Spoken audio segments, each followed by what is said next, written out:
everyone, and welcome to today's Elemental webinar, where we'll be discussing retrofit strategies for reducing energy in healthcare buildings. I'm your host, Rachel England. So the NHS is one of the highest users of energy in the UK, with buildings that run 24/7, including medical equipment, plus heating, ventilation, lighting, air conditioning. So reducing the energy used in hospitals and clinics is a complex challenge, but it is one that's being addressed. Every NHS Trust in England now has a green plan in place to meet net zero by 2040. That's 212 NHS Trusts, including more than 1,000 hospitals and other healthcare facilities. So this webinar is going to look at how these buildings can approach energy-saving retrofit projects that cut costs and carbon, improve air quality, and create healthier environments for patients, staff, and visitors. We've got a great panel here today, including Heather Foster, who's the Healthcare, Education and Public Sector Lead at Veolia. Hi, Heather. We've got Janet Smith, Head of Sustainability at Royal Wolverhampton Hospitals NHS Trust and Walsall Healthcare NHS Trust. Hi, Janet. Hi. And Nick MacDonald-Smith, who's the Principal Energy and Environment Programme Officer for NHS Property Services. So hello, everyone, and welcome. We've got a few talking points to start with, and then we'll take some questions from the audience. You can pop your questions in the chat box below or in the Ask a Question box. We will try to get to as many as we can, but we will be keeping a session to an hour. So let's kick things off. Start with some introductions and scene settings around today's topic. While healthcare buildings are in many ways like any other building where people congregate, they come with their own considerations and challenges when it comes to retrofitting technologies. So Heather, let's start with you.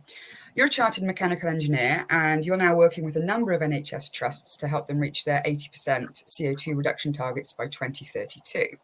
What are some of the key challenges involved in retrofitting healthcare buildings, would you say?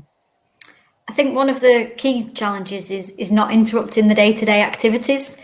You know, you can't really turn the lights off or turn the heating off in a hospital while you do some work, because there's still patient, staff, visitors that are, like you say, congregating in those areas, using those areas 24 hours a day, 365 days a year. So that is a key challenge, to make sure that you don't interrupt those activities, carefully plan out that work, talk to the clinical staff.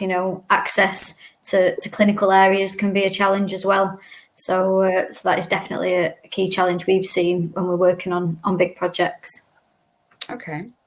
Janet, you were instrumental in implementing the 2010 Carbon Management Plan, which saw your trust reduce its footprint by 14%. Can you tell us a little bit about the key retrofitting challenges you encountered to get to that figure? I think for the trust, we actually have quite a big site. New Cross Hospital was one of them, and then back in 2012, 14, we actually acquired some of the community properties as well. One of the things is that our estate actually has still a lot of the legacy workhouse buildings, and them in itself actually presented quite a lot of challenge, because you're looking at insulations and all those things, and with the type of buildings they are, it's quite difficult to like prioritize. So what we did actually is to do a backlog and condition survey of our buildings, look at what actually are the high risk ones, and then we prioritized it, and then look at the significant risk, and from that on we then pulled together a list of themes that are going to reduce our carbon footprints. So at that time, we did consider direct emissions, so scope 1 and 2, but 3 was procurement, which was a huge footprint. But since we didn't actually have a way of at that time a way of converting, conversions and reporting, so we excluded it. So we only did the direct one. So based on the survey, we did look at closing our buildings that are actually underutilized, and buildings that were put in the demolition program. So we did close them, rationalizing the site. So that actually, come to think of it, we thought it would deliver a significant amount of carbon, reduction, but it didn't, because we replaced them with all the modern buildings. Those buildings are actually fully utilized, clinical spaces, majority of them, and they actually increase our carbon footprint because of the type of services that they were, was provided. So the challenge really is that when we actually do a program, not everything that we thought will reduce the carbon footprint, they won't. There are instances that they won't. And one thing we also realize is that the technologies that were available were not actually something that the trust could actually afford at that time. So that's one of the challenges. It's difficult given the finite funding that the trust had, the capital funding. It's, although there are things that could have reduced it further than 14%, but we just couldn't afford it at that time. So we then look at thermal insulation, steam truck management, making our BMS system better. And the biggest one that actually did contribute to the 14% reduction was the installation of the combined heat and power. So Okay. that gave us quite a bit, but majority of the things that we would have wanted to install or to actually retrofit, like at that time there were already ground source and um, and heat source, Okay. technology. Yeah. We'll come back to some of those technologies you've mentioned in a moment. First, I wanted to ask Nick. A lot of your work with NHS property services hinges around big data and data analytics. So, how important is this in addressing some of the challenges here that Janet and Heather have mentioned, for example? Yeah, well, data is key in some ways. There's the access to data, the analytics of data, what you do with the data is really important in understanding some of the challenges that both Heather and Janet have talked about. Understanding where activities in the building are taking place, what times of day they're taking place, what kind of activities they are, whether a building is utilised 24/7 or only 5 days a week, for example. Tells you a lot about what the opportunities are to not just look at decarbonising a site, but also just making it more energy efficient. Janet touched on BMSs. It's something we're looking at the moment. Always seem to be looking at making sure they're operating at the right times that they should be, and so forth. But we've got over 2,500 properties across England. So for us, with lots of different building types, we've got a huge amount of primary care estate, but also up to community or hospital sizes and so forth. So a big diverse range of different property types, different locations, different sizes, different ages. So understanding what technologies are in use across the estate, what technologies are failing or need replacing is really key to understanding how to then develop a program off the back of that data.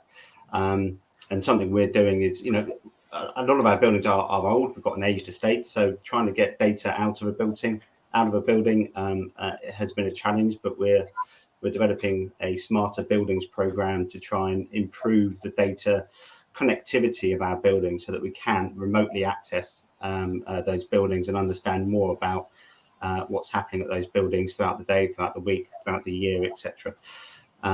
because with that data, we can then start to analyze performance trends.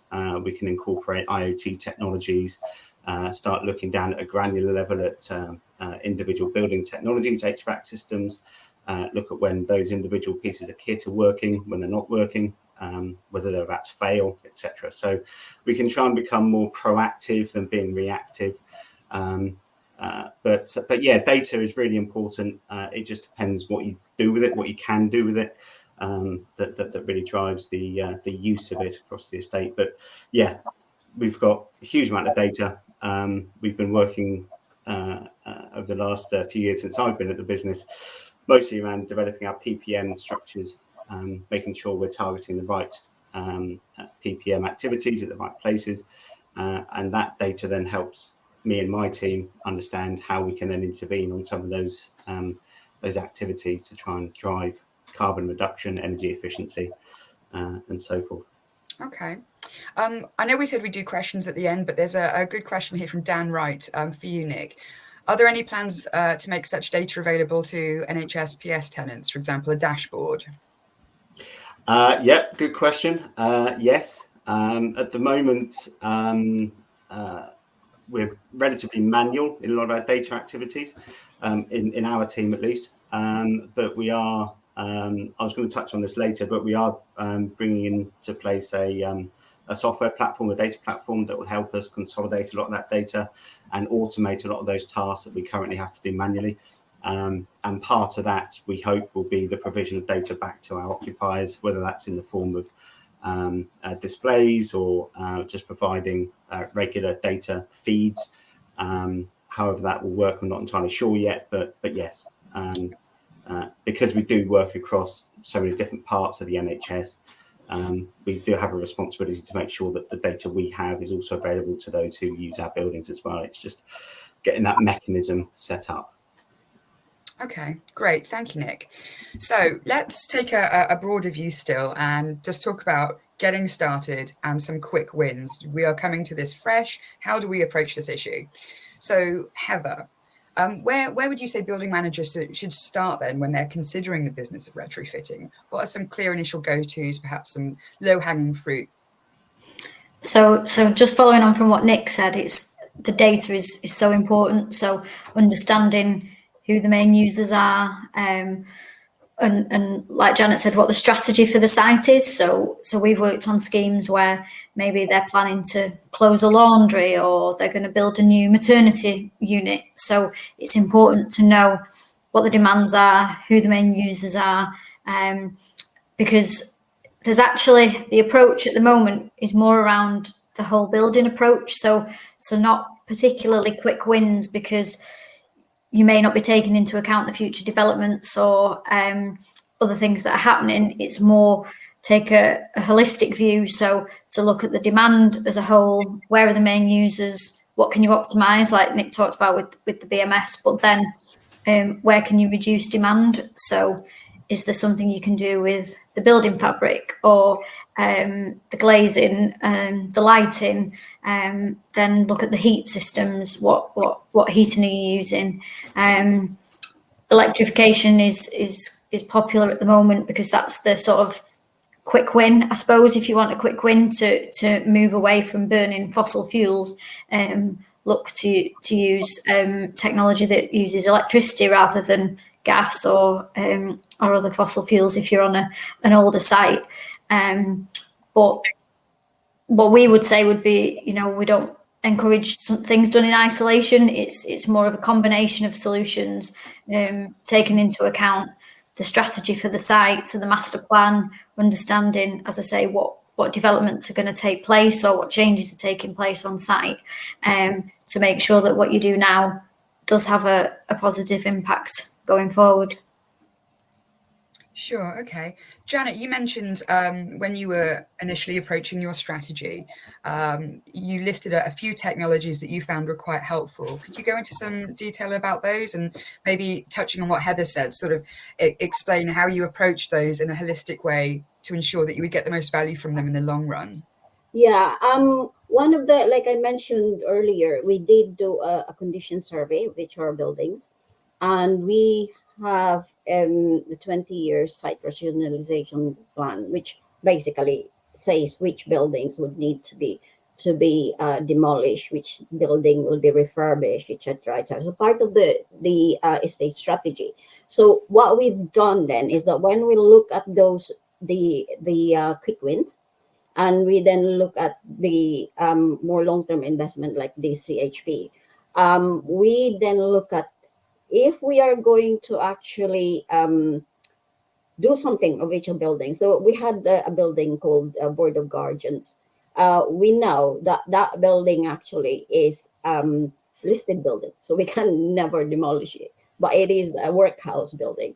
So we then decided that because it's in isolation, it needed an upgrade of it. So what we did is we approach it in such a way that for the schemes that we for the areas that is scheduled to be refurbished, we ensure that the new technologies are actually installed in there. So LED lighting, wall cavity insulation. We did do thermal pipework installation as well. So those kind of things is done. And also for the new buildings, we ensure that all those technology are actually in place as well, and that the building has better insulation, better U values, and all those things. Because the worst thing that you could do is build a new building and come back in a year's time or 2 years time to retrofit something.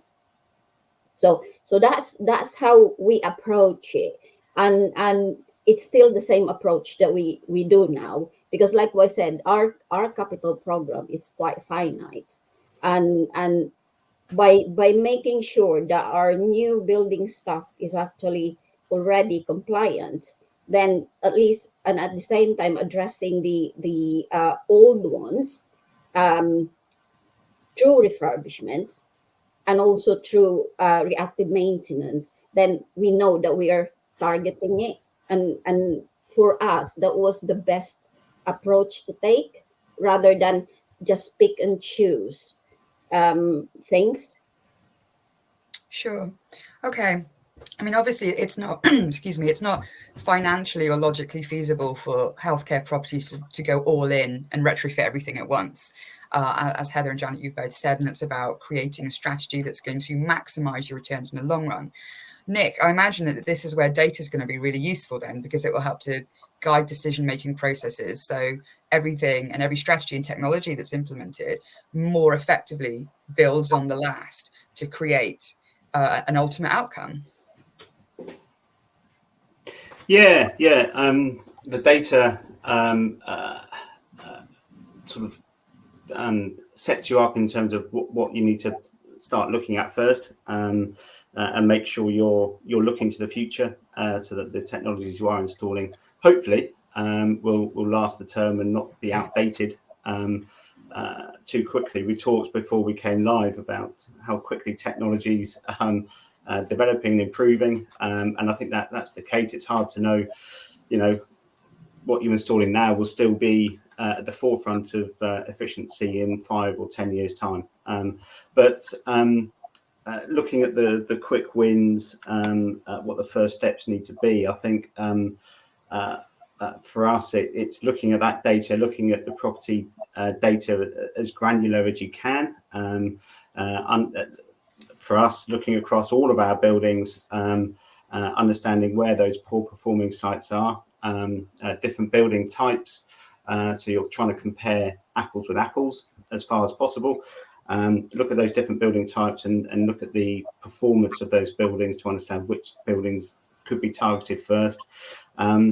But data only goes so far. You also need that element of local knowledge. And so the training, upskilling of our people on the ground is really important as well, so that it's not just us in my team looking at this centrally, but we've got all the people on the ground who know the buildings, know the operations. What we're trying to do is upskill them so that they've got the skills and abilities to impact change themselves. So it's that sort of top-down, bottom-up approach that we're trying to target in that sense. But certainly data helps in identifying those high priority sites. It helps understanding what's working, what's not working, what those savings, hopefully, that are being made are meeting what your estimates said they would be at the start of developing the project. But there are some quick wins, things like BMS, or controls. They will always make sure that you're controlling the building effectively. Things like LEDs. We've had a program now for 2 or 3 years replacing LEDs, or replacing lights for LEDs, and that's been really successful. Those, they're always going to be good things to do. Things like insulation, draft proofing, again, there's always going to be a good thing to do. It's just how, whether it's feasible, as Janet said, around, solid wall buildings are always a lot harder to do than cavity wall buildings. Loft insulation should always be a priority, but they can be costly. They don't always pay back in the period that finance teams want them to. Again, that I've tried to turn that on its head and try and look at projects from a carbon point of view rather than just a finance point of view. So what carbon benefits would doing this work bring to the property? Because that's really where we all are. We're all trying to get to this 2040 target in the NHS, at least, in terms of net zero carbon. So, if we're purely looking at a financial point of view, insulation, isn't going to pay back in your typical 3-year payback window. But looking from a carbon aspect, it may well bring that level of carbon savings that will really help to drive that agenda. So, trying to turn things on its head a little bit, think slightly differently rather than the traditional finance ways of looking at projects and project identification, life cycle, etc. But all of that comes back to the data in terms of understanding what's possible, which sites to target, what technology should be prioritized over others, and also trying to model. We started looking at some of the modelling that can be done with some of our buildings as well to try and simulate what a decarbonisation project could look like, should look like, which technologies are likely to work, which ones may cost more, which ones won't give you that level of saving that you hoped. And then the aim is to take that to the real world, do some actual decarbonisation projects, compare the simulations with the actual, and see how good those simulations are, and hopefully that will help us then in the future guide what works at certain property types and what doesn't. Yeah, there's a lot to do, but data certainly helps to try and whittle down those opportunities. Okay. You mentioned that you approach these projects not necessarily from a finance standpoint, but from a carbon reduction standpoint. However, of course, for the healthcare industry, finance is going to be a major consideration. We have one question here from Adrian Took, who says, he's curious to know, and I think this is probably aimed for a question for Janet, where did you get funding to implement these changes? And a wider question for all of you is what funding is available? At the time and until now, actually, we do have a capital program. So majority at that time when we did the CMP back in 2010 to 2015, it was basically based on what capital we had.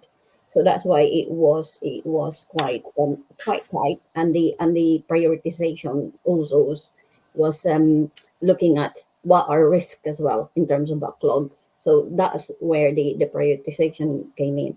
At this moment, there are more funding sources, like you got the PSDS, SAILIX funding. You also have for other things like SBRI. So there are funding available, and also of course there is always the partnership funding as well. So you build to operate, those kind of things are also available, but it has to be something that actually is suits the trust, what the trust wants to achieve as well. So you can match what the trust is trying to achieve with what's funding available, because not all funding actually is also viable. So that's where your finance officers actually comes in to provide really, really valuable advice on value for money and feasibility, etc. Okay. Heather, I saw you nodding along at some points there. Is there anything else you'd like to add then in terms of funding?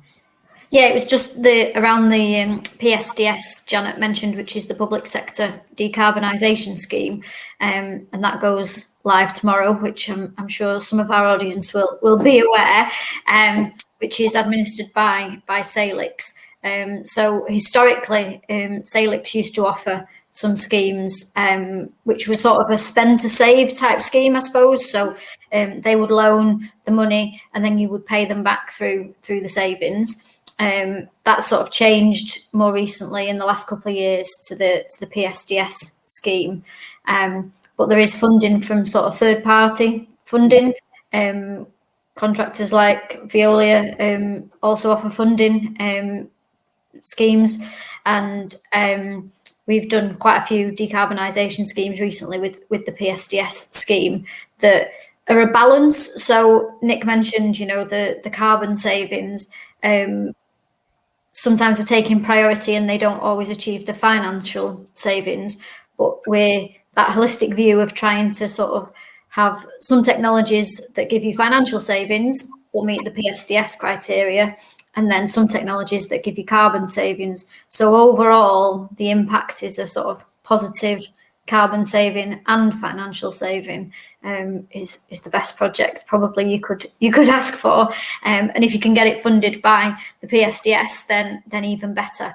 But I think trusts are probably more and more having to look at their own capex, like Janet said, because 2032 is not that long away in terms of the 80% target, and not everybody is going to get money from the PSDS scheme.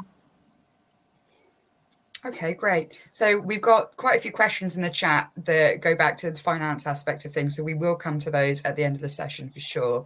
One more talking point before we go to the audience, and that is the future of retrofitting.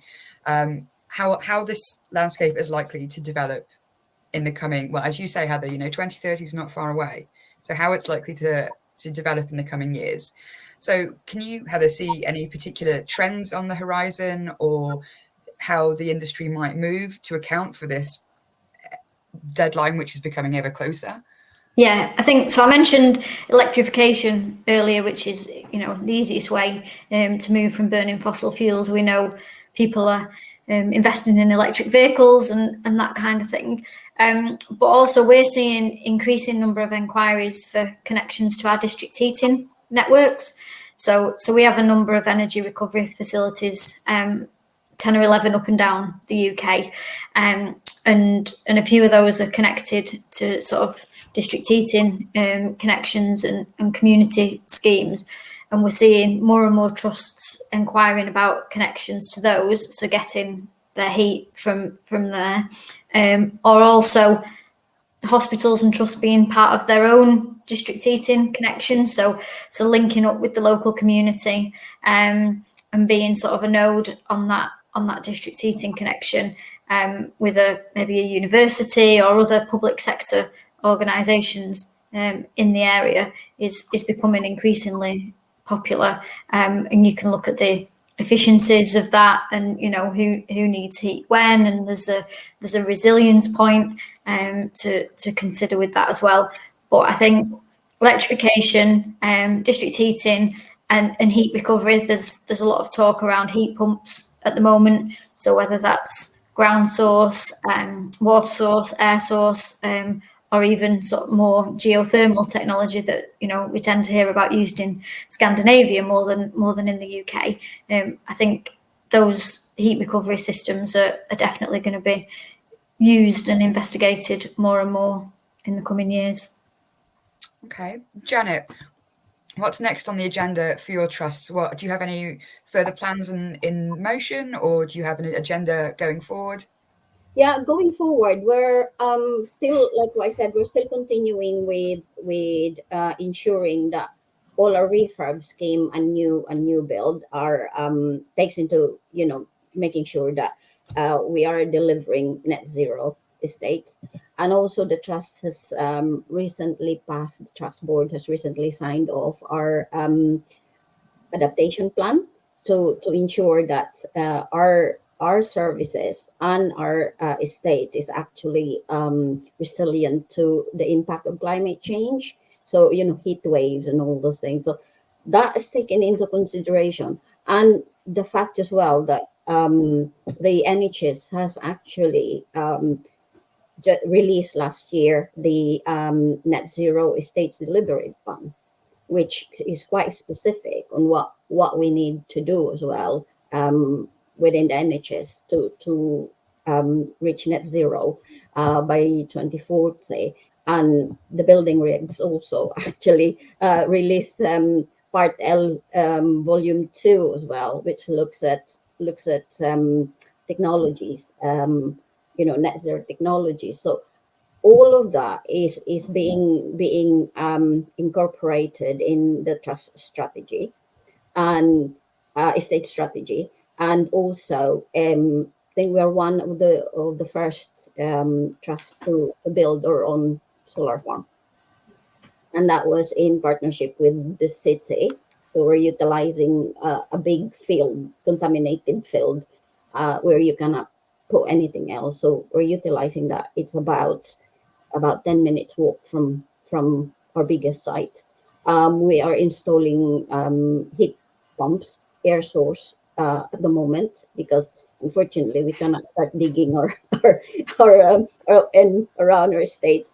And we're embarking, of course, on LED lighting, replacing all the LED lighting. So, and we are rationalizing as well and ensuring that Heather did mention about people, electric cars, etc. One thing that we realize is that our given the sheer number of stuff that we have, even just 50% of them or 100% goes to EV by 2030, the requirement for AV infrastructure within our trust premises is huge. So we are already looking at our distribution network, electricity distribution network within our sites. So looking at upgrading those. So there's a lot of challenges and a lot of plans to go in. But I think what it is that it's then about what we can prioritize out of it. The plans are there, but what we can actually prioritize out of it based on funding availability, and at the same time making sure that all of these like net zero building standards, the delivery plan, the building regs are actually also complied with, and making sure that our estate is actually climate resilience. So huge challenges is facing us, but I think I would say confidently that we're in the right path to achieve. But whether um, whether we can actually really achieve it by 80% by 2032 is going to be a huge challenge. And at the moment funding is basically for decarbonization of the states is majority just the PSDS. So and we do need help in terms of more funding, really. Okay, thank you, Janet. Nick, your thoughts then on the future of retrofitting. Excuse me. Do you foresee things like building management systems and big data just becoming par for the course in healthcare buildings? Yeah, in any building, whether it's healthcare or not, I think that's going to be the case. It should already be at the moment in terms of BMS, at least. BMS drive so much about how the building operates that it's really important to make sure your BMS is operating as it should be, and revisiting it as often as possible. A bit like painting the fourth bridge. You've got to, once you finish, you've got to start again.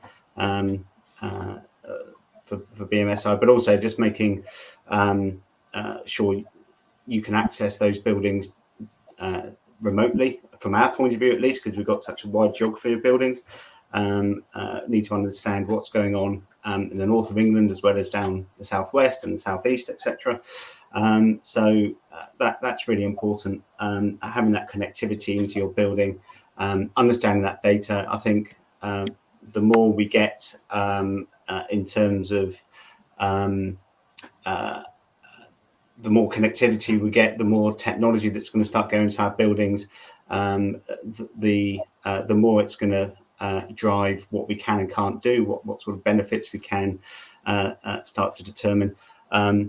But also, as Janet and Heather have talked about, is the funding aspect. You know, the data will tell you so much, but being able to implement what that data is telling you is you know, having the access to funding is really key to make sure you can actually implement what you want to implement. The PSDS is going live again. I'm sure it will probably be closed within a matter of hours, as it has on the last few occasions. You know, it's a method of providing funding, but I'm not sure it's the best method to drive what needs to be done.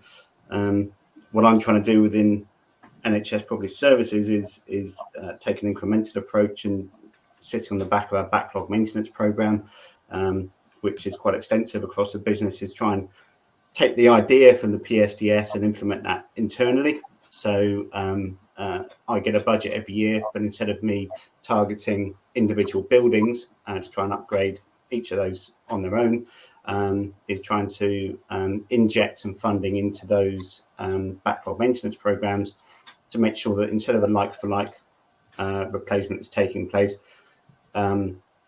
I can inject some uplift funding that will allow them to take the low carbon alternative, the decarbonisation alternative, and or make sure that they're doing the enabling works, which are insulation, BMS upgrades, draft proofing, windows, lighting, etc. at the same time. So trying to give those tools to the construction managers to make those decisions, to understand what the impact will be, and trying to remove that cost barrier as far as possible by providing that uplift part of the cost from my budget, so that they can carry on doing their works, but hopefully in a more carbon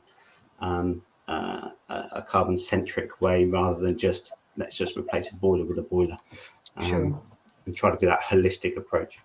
But the results of those, as I said, looking at the building simulation, the data associated with those, the results of those retrofits will inform us again in the future about what's possible, what works, what doesn't work, and hopefully start to integrate some of these new technologies, renewables, solar, self-generation, battery storage, all of this kind of stuff in the future is going to become more important, I feel, as we all look to electricity to heat our buildings, which, you know, is going to be a drain on the national grid, etc.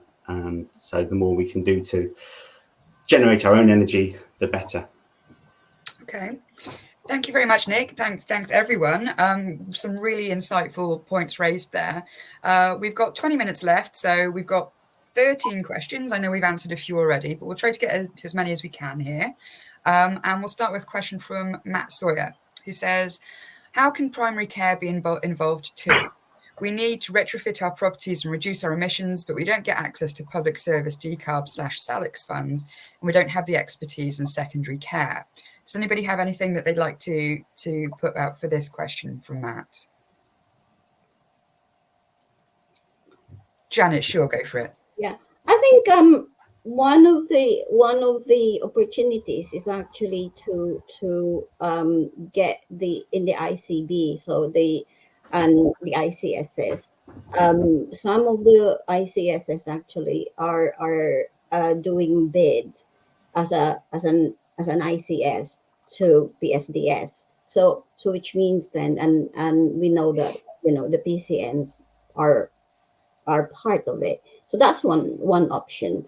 And I think with our trust, we kind of a bit unique in the sense that we do actually have some primary care facilities. So whatever is the program within the acute carries down to the whole system in a sense. So our GP practices and our hospitals receives the same one, but there's some, I know that there's some ICSs actually that's doing the bid as on an ICS wide for PSDS. So that's one opportunity, and I think there is still a need actually for PCNs, for the primary care networks to work closely with the acute, because at the moment, and this is just my own personal experience and personal opinions, that there's still a need really for PCNs to work closely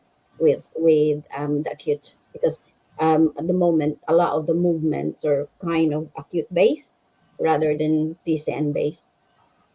Okay, great. Thank you, Janet. Question here from James, who's not on the call today, but has sent this question through ahead of time. Should estate managers consider energy generation and or battery storage before or after retrofit, or can it be done in unison? Any thoughts on this one? We at Veolia, we worked with a battery storage solution, a hospital in Yorkshire, and we did it at the same time as other works. So we did sort of take that into account when we were doing the project, when we were looking at the sizing of equipment, and it's also used for some of the grid balancing services. So it's got some UPS qualities to it, but it also is used as a grid balancing service for some revenue generation as well. So yeah, you can do it at the same time. It may be that it doesn't fit into the criteria, so you would have to, for the PSDS, so you would have to have some of the other technologies to substitute it. But yeah, it is an option to include it. Great. Okay. Another question here. How important is post-retrofit monitoring, data monitoring, so you know the building is performing as predicted? I think it's probably a question for Nick. Yeah, really important. Where it's possible to do as granular as possible is to understand how the building is performing. It's all very well designing a building or a retrofit refurbishment piece of work, and having the calculations and the estimates of what it will save. It's then understanding how that is actually taking place in real life. So what the actual benefits of that piece of work is, because that will help you understand what you can or what you should and shouldn't be doing in the future, based on the retrofit, learning from mistakes, learning from differences in use and so forth. But yeah, really important to monitor post retrofit, particularly if there's relatively complex technology going in, because people designing this stuff understand how it works. People going into the building probably don't. So again, learning from what works, what doesn't work, what the building operatives and occupants get out of the retrofit is really important, especially with energy prices rising. Understanding what the actual impact on operational cost has been is really important. And it's important probably to help you decide what you're going to do next, because we talk about the roadmap, and it's unlikely that a trust is just going to do one project and then that's it. They don't have to do anything for another 18 years. So if you understand the data and where it's being used, where it's worked well, where it needs optimizing with BMS, then you can also see where to do your next project, or where to next look at technologies and a solution. Okay, great. Back to finance again. Question from Claire Young here. How are carbon savings being incorporated into the financial budgets from the start, which is including things like offsetting, which she says should be minimised, to ensure that carbon targets can be met? As I said earlier, I'm trying to put carbon front and centre in what we're doing. I'm looking at a similar concept to the PSDS in terms of the pounds or the pounds per tonne of carbon that a project will be mitigating. That gives us both a financial understanding of the payback of the works, but also how much bang you're getting for your buck in terms of carbon from that investment, because the two don't always marry up. So having that two-pronged approach has been really useful to understand what benefits a piece of work will give us in terms of reducing our carbon emissions, which technologies give us more carbon savings than others, and also we've got the 2030 2040 targets in terms of carbon reduction. We need to not ignore the works that have a long payback, because some of those are really important, like insulation. They tend to be value engineered out because they do have a long payback, but we're not going to get to a net zero if we ignore those. So there has to be a different way of thinking about this than just a financial payback side of things. So yeah, incorporating the carbon aspect is, in my view, really, really important. With regards to our trust, we have consciously and starting actually the trust just signed off as well our sustainability impact assessment tool. So which means then that any investment decisions or business cases or procurement decisions that the trust is going to engage with will have a sustainability impact assessment to actually then, and also it then indicates as well what the mitigation steps that's going to be put in place to ensure that if it actually, so let's say if you refurb something, you add more sockets, you add more equipment in it, and then it looks then at what are you going to do. And for the sustainability group, then it's for us then to then say that in our sustainability initiatives tracker, which we have, we then say that with this refurb, these are the mitigations that's going to be in place. So that's a way then for us then to actually see whether the carbon reduction that a specific scheme or initiative is meant to deliver, whether that's been delivered, and if it hasn't been delivered, then why.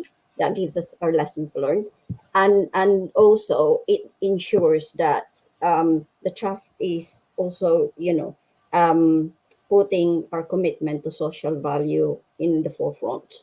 So we are starting to do that, and so far it's doing well. There will be challenges because not everything.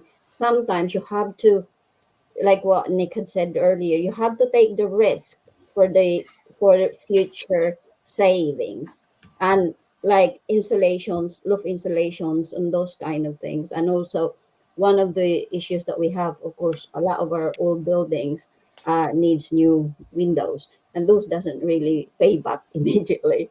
So double glazing, changing a whole building for 3-story building with double glazed windows doesn't really pay back immediately. But the issue is that it actually then impacts on the patient experience. So that means the patient doesn't actually huddle in their beds,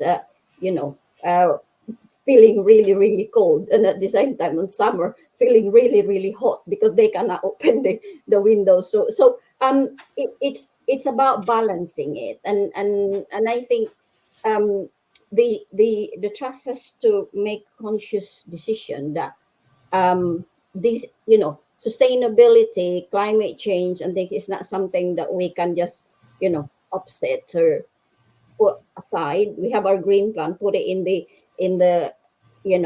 in the wall somewhere here or in the filing cabinet, and that's it. It's something that we really, really have to think about and consciously look at, implement, and examine what we're doing. Okay, great. So I think we have time for probably about one more question. And there's one from Dan Wright here, directed at Heather and Janet. Janet, I think you've just touched on this a little bit in your last answer. Can you tell us how you model your retrofit projects to try and identify the risk of unforeseen consequences? For example, overheating. Yeah, that's one of the things, is that we have we've been quite conscious about that already, because in the last few years, with the temperature actually getting hotter and hotter, we realize that when we're looking at retrofitting, we actually have to ensure that the whatever we do doesn't actually uh, have the unintended consequences of heat gain. So one of the areas that we did was actually about a year ago, multimedia studio in a really one of our old buildings. And what happened is, when we put the design together, we said, oh, we should put windows in here because it will bring in light. But then we realized that by putting all those huge windows, it will actually then heat, because the window is always on in the sun, so it will heat the area. So we then had a look at what could we actually do to do that. So it's working, like what Nick had said. Local knowledge is very valuable. Other thing is that working with your design team to ensure that what you're putting in makes sense, and that actually you're not looking, you're not doing something with unintended consequences, which means then that, like what I said, in 6 months time, you had to do something with those windows to prevent that heat gain. So it's working with the team, your users, working with the designer, working with EFM team, and pulling something together that's actually sensible. Okay, Heather, do you have anything to add to that? Yeah, I think, at Veolia, like Janet said, we would be working with the trust. We do work with the trust to model. So we would get the data of the existing loads, the existing demands, and then look at the U values for windows, look at the efficiency of the new boilers, look at what other technology we're putting in place, and how that's going to impact the demand, and also include some BMS to have the flexibility and control, as well as looking at the future plans. So are we building any spare capacity in that means that there can be a future development, or do we need to take into account that somewhere is going to have a building that's going to close or something like that? So we do model the as designers of the scheme, we do model what we expect the output to be, and in some cases we guarantee the savings and that we've said we're going to achieve through the technology and through the project. So there's that to consider as well, that we're demonstrating it as part of a monitoring and verification period afterwards. So we model in the beginning, and then once everything's installed, we demonstrate that it's doing what we said it was going to do. So we're very careful to make sure we model it correctly. Fab. So we've just got a few minutes left. Nick, do you have anything to add there at all? Yeah, it's I think as covered by both Janet and Heather, talking to the design team as far as possible, understanding what the impacts of what you want to do will have, modelling. I think also that there are some unintended circumstances that you can't model for or predict, but it's what you learn from and you move on. Especially with new technologies, it's very difficult to understand how they will impact a building, and that's, I think, where some of the risk comes in, particularly around healthcare. Is some of the environments we're talking about are pretty sensitive, so there is an element of not wanting to take too many risks in some of these buildings. So Understanding how new technologies operate in a less risky building might give you a better insight before you move it onto one of your clinical properties. But yeah, there's new technologies coming on all the time, and understanding exactly how they might impact a building's operation isn't always clear. But the more you talk to your design team, try and model those risks, hopefully the better the outcome's going to be. Fantastic. All right. Oh, Janet, anything to add? We've got only a few minutes left. Yeah, I just wanted to add that I just saw in the question about ventilation systems. We have upgraded ventilation systems in some buildings in our hospital, and I think the one of the key basically retrofitting ventilation system is ensuring, particularly if it's a theater, ensuring actually that you're still maintaining the service. So that's one of the key challenges in there, because you cannot switch the ventilation system while you're actually upgrading it. So there is quite a fine balance on it. And for the person who asked the question, it is key to actually work very well with your clinical team and your delivery team, the design team and your delivery team, to make sure that that changeover is actually spot on. Okay, great. All right, everyone. Well, that is all the time we have for today. Thank you all for joining, and especially to our speakers for their really insightful take on what is increasingly a central focus for the healthcare sector. It's also really great to see so much discussion going on in the chat as well. So I hope that this webinar has given you the opportunity to grow your network a little bit in this respect. So the webinar will be available to view shortly on the Elemental website. And if you're not already following, please do follow on LinkedIn. We're Elemental UK for all of our latest updates and future information on other webinars that you might find useful. So thank you, everybody, and have a great day.